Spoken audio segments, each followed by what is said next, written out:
Okay, hi, good morning, Emma. Great to have you here from Geneva High School. Welcome. Thank you. Thanks for having me. So this is our first time meeting, even though we've emailed a lot. I'm very excited to have you, but I want to level set first. Tell us a bit about Geneva High School. Where is it? What's your community like? How long have you been there? Because before I started talking to you, I don't know, it was a couple of months ago, I didn't even know where it was or anything about it. So can you just give us an overview of it?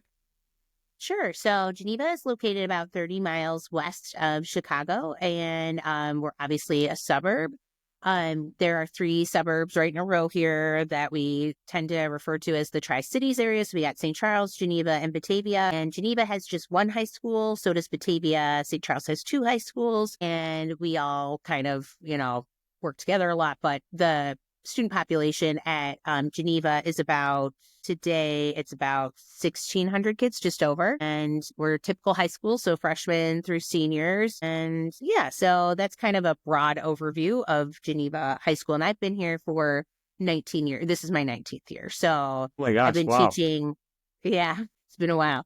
But I've been teaching for most of the years that I've been here. I've been teaching biology and AP environmental science. And then for the last 14 years, I have been the activities director here. So that means that I run homecoming and prom and all the events associated with those. But then there are other events that happen in between those two, but those are like the two bookends of the year. Wonderful. And how did you get into becoming an activities director? Like, how did that start 14 years ago? And so I had a coworker when I first started at Geneva who said, that it's really important to like get involved and do something outside of the classroom, which I was planning to do anyway, because I was always really involved when I was in high school.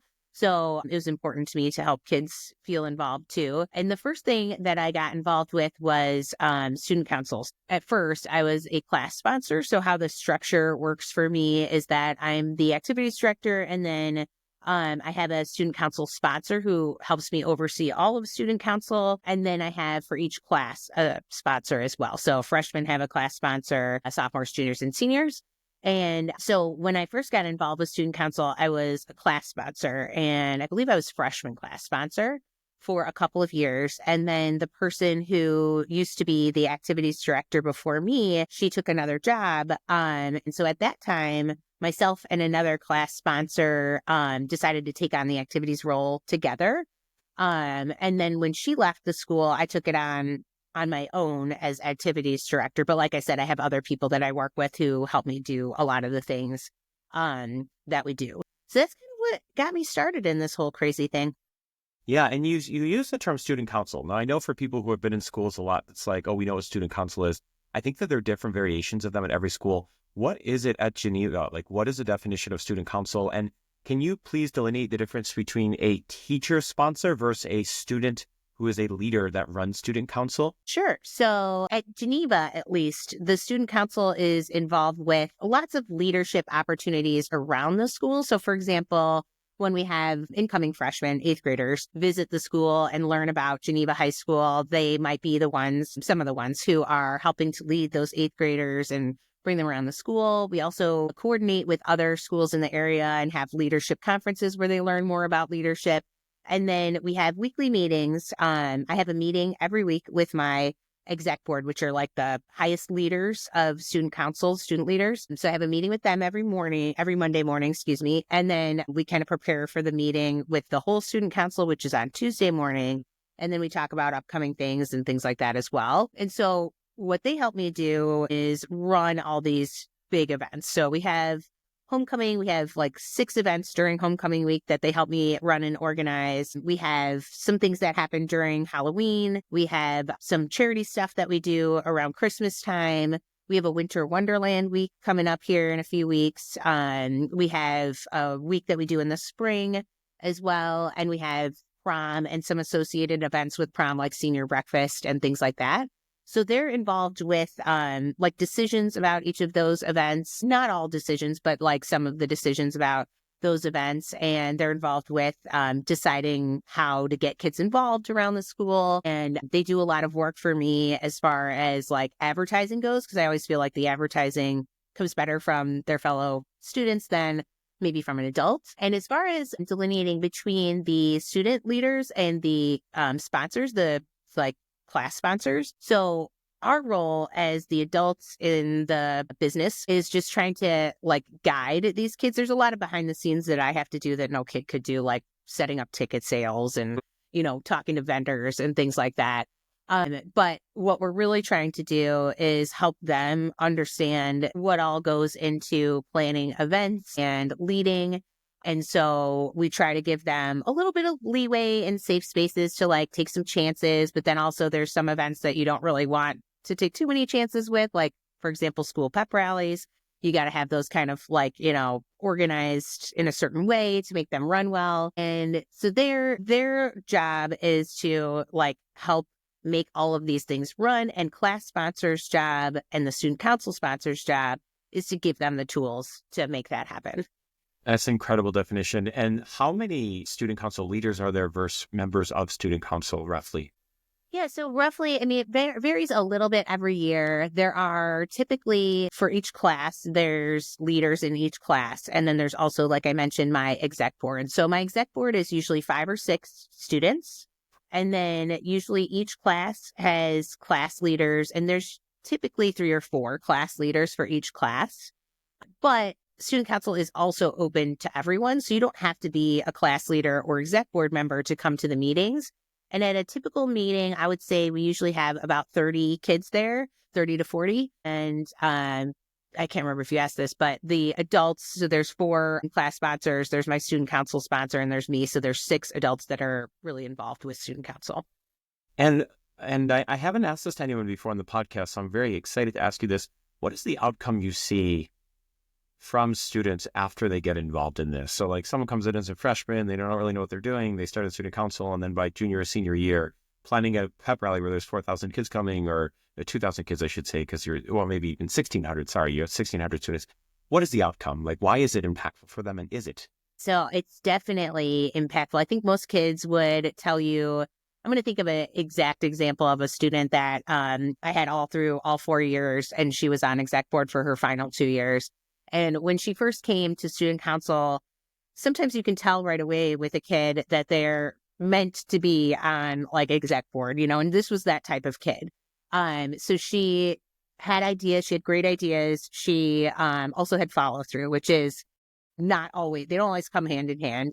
But she was great at both of them, even right away. But I think she would tell you that through going through the 4 years and being on exec board, that what she gained was a lot of confidence. They get a lot of experience with speaking in front of other students and also speaking in front of adults, which I think is extremely valuable. When I was their age, I was really shy about talking in front of people. Now, not so much because I've had that experience, but I didn't really have those opportunities in high school. And I think the earlier the kids get used to that, the better for them. But I think also what she would tell you, or any kid who went through student council would tell you, is that you see something happen and you really have no idea. You don't ever think about what all goes into making that happen, like a pep rally or like prom. And so I think they really learn a lot about the execution of an event like that, how you got to start early. Like we start talking about, homecoming in a month. Probably we'll start talking about it. We start talking about Winter Wonderland right after we finish homecoming. So I think that is a big learning curve for them, is realizing like these things, you don't throw this together in 3 hours. It's going to take lots of time and lots of thoughtfulness to make sure that things go as smoothly as possible. And there are always, of course, things that don't go smoothly. So I think another thing they gain is problem solving skills. So they're going to be able to kind of pivot and make an adjustment on the fly a little bit better after having gone through some experiences that they're inevitably going to have when we're planning events and things like that. And about 4.5 minutes ago, you said a pep rally. What is a pep rally, for anyone who doesn't know? And what makes for a great, I guess, general large event? You mentioned prom, homecoming, Winter Wonderland. You're probably having anywhere from 500 to 1,600 human beings come to this event. What makes it great? Yeah, so I think I'll start with pep rallies. So for us, everybody, like you kind of alluded to, is a little bit different in every school. But I have a general like program that I follow for pep rallies, and we start with, as people are coming in, the band is playing, like usually the fight song or something like that, and then Once everyone's settled and seated, we have the drum line perform, and the drum line is really high energy and the kids get really into it. So it's a great way to start the pep rally because right away you've got a lot of energy. And then we usually go right from the drum line to our first performance. We start with cheer. So we do JV cheer first, and then we pick a game for students to be involved in. We do like, freshmen versus sophomores versus juniors versus seniors for a few games throughout the pep rally. So after our first cheerleading performance, we typically have our first class game. Then we do our second cheerleading performance, the varsity. And then we do another game in between that. And then we have dance, one more game. Usually our last game is tug of war because the kids get really into that. And then JV dance or varsity dance after that. Sometimes we have, depending on the year, depending on how enthusiastic people are about it, we might have like a staff dance that happens as well. We've also in years past had various groups get involved. For example, one year we had the RoboVikes, which is our robotics team, have their robot like throw baskets, and that was really fun. And this year we're trying to get our we have a Special Olympics basketball team here. So we're trying to get that, and it's a team they're called the Unified Vikings because they are a combination of special ed kids and then also regular ed kids. And so we're trying to get them involved in one of our games to highlight them as well because they're a new team and it's a really exciting thing that's going on here. So we try to pull in some group every year that, does something special or different. And then we always end our pep rally with, this is my favorite part, we do class karaoke. So what that is I play about 30 seconds of a popular song. And we say, freshmen, you're singing this one. And they sing as loud as they can, then sophomores, then juniors, then seniors. And then our judges vote on, that's another class game, though it's the whole class playing. And they vote on, who did the best. And then at the end of the pep rally, we announce which class won the pep rally. So I think as far as what makes a good event, I think you got to have a lot of energy. I think you got to have choices and options for kids. I think a big thing is kids being involved and sort of promoting it. I mentioned that earlier to other kids. They're going to be more excited about it if their classmates are talking about it than if I'm talking about it. And I think, just highlighting those kids that are leaders is really important as well. And something you mentioned, which I've never even thought of before, is promoting it or the students advertising it. Can you give a practical one or two examples? Maybe they're printing out a flyer in the school. Maybe they're just going to their buddy and saying, hey, this is happening. You should come. How are they actually spreading? Or maybe Instagram. They're young. How are they spreading the word about these things? Sure. So all the things you mentioned. Also, most schools have like a TV program that runs during a certain hour of the day. So ours is called GTV. And I usually have them go on as long as they can, as long as they have a space in their schedule, go on GTV to talk about upcoming events and promote upcoming events. And that GTV is supposed to be played for everyone in the school at the same time, which is for us the beginning of third hour. So that's a good way to get the word out. And like I said, I always prefer that they do it and not me get on there because I think it's better. It's better for them because they learn about, the experience of being on GTV and broadcasts and stuff. But it's also just better to promote with them than to promote with me. But all the things you said as well. So we make flyers that get hung around the school. I have for like all of our big weeks, I have a grid that breaks down what each committee is supposed to do. So my committees make flyers or they make banners that explain our spirit days or things like that. Hopefully also, I'm always telling them to make sure they just talk to one another about it, like you said, because that's, that face-to-face talking is really valuable as well. There was one other thing that you mentioned that we do too. Oh, Instagram. Yes. So I have a student on my exec board every year who's in charge of like social media, which mainly means Instagram. And they send out the flyers we make or, send out messages to the staff or the students about upcoming events as well. It seems so valuable. Basically, to summarize what you said in the last 5 minutes, they figure out how to strategize, plan, and execute a complex event with thousands of people who have different needs. And then in order to get to that event, they have to figure out how to acquire, meaning like they have to somehow they have to advertise that this thing is happening and make it look pretty or like make it look enticing to a specific audience. It's like such a valuable life experience for them. Yes. So it totally connects the dots in the beginning, which was one of my questions is, how is it impacting student experience? So I have one more question to ask you. which is a bit vague, but I ask everyone the question, what have I not asked you that I should be asking you? And this could be your activities director, student council hat from even as a biology teacher. Is there anything that you want to share that I should be asking that I haven't? I think your questions were all really good. The first thing that pops to mind is I always like to ask people at the end of interviews, like, what's your favorite thing about XYZ? So if I were to answer that, like, what's my favorite thing about being activities director?